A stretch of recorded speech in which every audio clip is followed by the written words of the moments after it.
Okay. All right. So, couple of announcements first, since we're closing things out and talking about spoilers. First off, I will be on the Wisdom of the Elders podcast, episode 2. I did a recording with the Overmaster. He's a great guy. He's doing a lot of work on the podcast. I really appreciate the quality that went into that, and it was a lot of fun to set up. So, yeah, we do have our official spoilers now. And I have an official spoiler for Wednesday. So I will be doing a bonus stream on Wednesday. We will be talking about that card probably around 8:30, but we'll be starting the stream up at 7. I'm considering doing something special, but it might just be a regular stream, and then we spoil the card. But look out for that. We got a spoiler on Wednesday. So it's really exciting. I'm pretty delighted to tell you about it. And yeah, it's good stuff. Okay, so we have new spoilers as well as some of the old ones. We have art for Hipshot. We do know that it is a slow spell. This was something that Scarlet announced a while back, but it was kind of sort of passed over. Or at least he sort of said it was a spell, and then like people were like, "Oh, it's got to be a fast spell, right?" But no, it is actually a slow spell. It's still potentially decent, but it is a bit difficult. Certainly a decent draft uncommon, and potentially okay in ranked as well. You can certainly probably see reasons why you might not want a fast spell that can be cast out of an empty hand. That could end up being very frustrating, but like I think that overall, like this card does sort of suffer from not being a fast spell. As a hip shot, I really feel like it could be a fast spell. So a little disappointed by that, but I think that we're gonna have to wait and see on Warp. Praxis is definitely establishing itself as a really interesting faction, and from the things that we've seen with Champion of Impulse, the things that we sort of know about the cards themselves, we're definitely seeing a lot of cards that are very expensive and flashy, cards that tend to be kind of deliberately wasteful, like they're cards like Praxis Outlaw that specifically reward that level of wastefulness. The Warp mechanic specifically rewards you for playing a bunch of spells all at once. So like the Praxis archetype seems to really be kind of focused on playing out a bunch of power and then playing these like sort of really cost inefficient spells that give you tons of advantage just because you're spraying the board with tokens, you're spraying the board with cool spells, you're spraying the board with all sorts of other fun stuff. I like Hipshot. Hipshot is a really good, cheeky representation of the Praxis.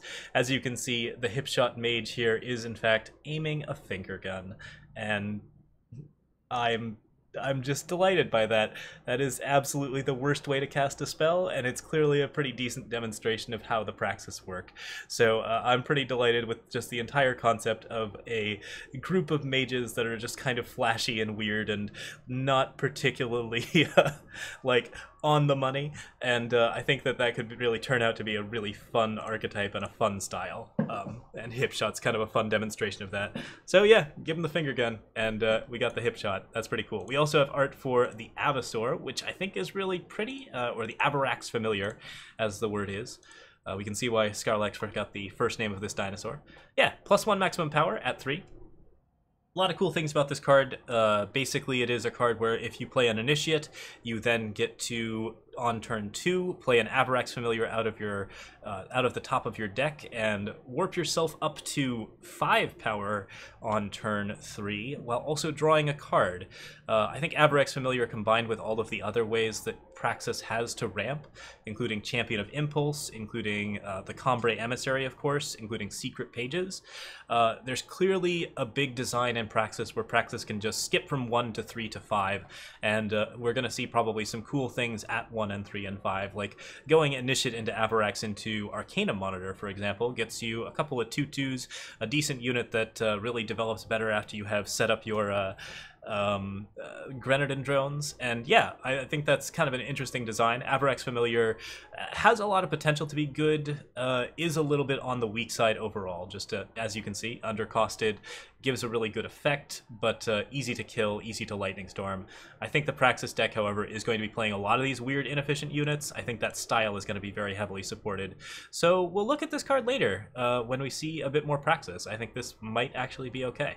But at the moment, in a vacuum, who knows? That Warp is still a little hard to measure. We didn't get to test it out in the demo. We instead got to play Champion of Impulse, and Champion of Impulse was awesome. So, yeah, pretty cool. Alright, so those are the two new art ones. We have already seen those cards, but we did get two other ones that I haven't covered yet. on YouTube. First off, Spirit Guide. This guy is a 3/3 lifesteal with Mentor. The student gains lifesteal. This card is getting a bit old, I guess. It's been out for like 3 or 4 days. But yeah, lifesteal 3/3, 4/3. Double green, so he's a little bit more expensive than a Xenon Destroyer, which is 1 shadow, but he is just a better unit overall in terms of like the ability to just have lifesteal out the gate, not have any sort of conditional attacks, really behave well with the lifesteal unit that we've already seen, Oathbreaker, as well as with all of the toughness and attack buffing spells and weapons in Justice. Justice is just really, really good about making balanced units that are pretty easy to defend and stall that aggro decks by being aggressive. So yeah, this guy could actually see a decent amount of play. The Mentor ability is not even something that you have to do. I think Mentor is an ability that can be very, very strong, but also an ability that on most of these units you can ignore sometimes. Like, most of these Mentor units seem to be okay to middling as just single placed units. Like, they're decently statted, they have decent amounts of abilities, and the fact that like they need to exhaust a unit to get some other beneficial effect means that sometimes there are going to be situations where you don't want to play them. So that's a thing that you're going to have to consider. There's some decisions to be made, but I think that Spirit Guide clearly has a lot of strength as a card, just because right away on stats it's good, and giving something else lifesteal can also be good, even though that thing can't attack that turn. If you give something with Endurance lifesteal, however, it can block that turn, and that can be a lifesaver. So yeah, I'm pretty interested in seeing how this card goes. It looks very powerful. It occupies the same slot as Valkyrie Enforcer, which is a tricky slot to occupy, but I think there are a lot of decks that would prefer not to run Valkyrie Enforcer and might prefer to run something that gives them lifesteal. So, good answer to like the more burn-oriented decks, the decks that are very honest and care less about silences.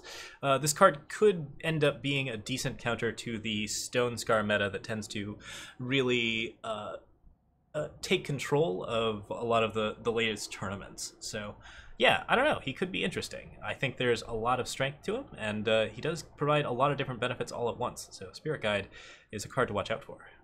Looking cool. All right, there's one more, and we really like this one. Shatterglass Mage.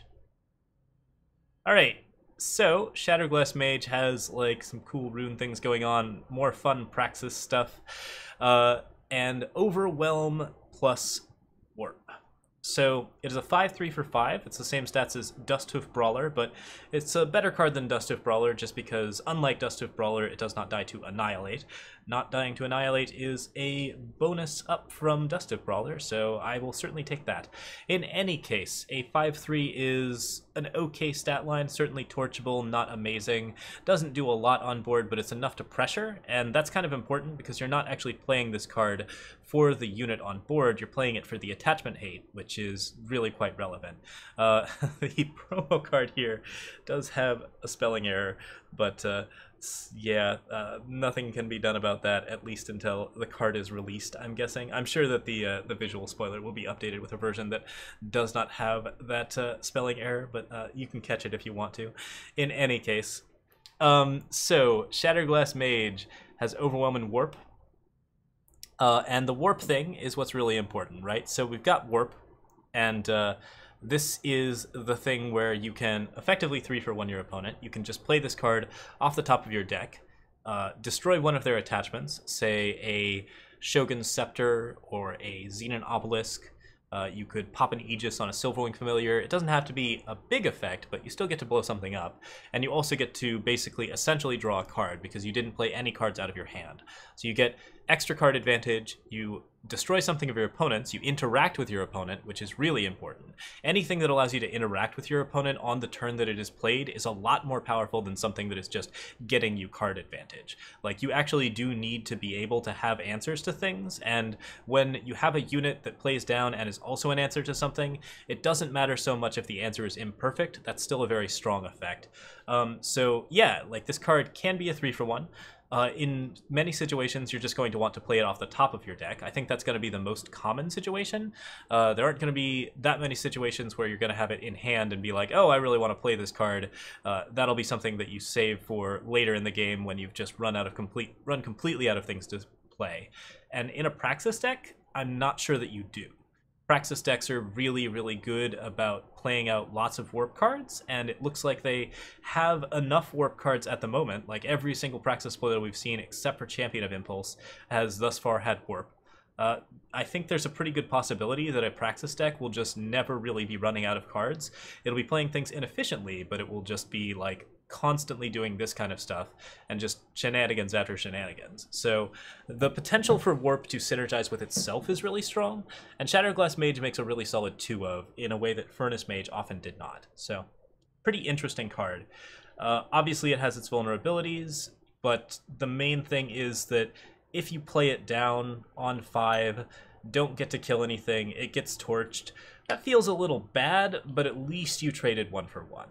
I think that the amount of situations in which this card is useful, in particular the situations such as Xenon Obelisk and Chalice decks, which are specifically trying to establish attachments that are hard to interact with and thus extremely powerful, I think that this card is sort of your hate card for that situation, and also it's a card that just works okay as a 1 or 2 of in your deck. It feels pretty good. You're not going to draw it that often, and like when you do draw it, it'll probably be late in the game when you can just warp it off the top of your deck and be fine with that. Having an extra 5/3 seems pretty cool. Warp is a really powerful effect. Like, I think it's much more powerful than people are giving it credit for, and like, it is costed appropriately. The fact that these warp cards save you so often in the late game is very relevant. So Shatterglass Mage is high on my list in terms of power. I think that it's maybe not like a super top tier card, but it's definitely a card that's going to be in tournament sideboards. It's definitely a card that's going to be in tournament main boards as a 1 or 2 of.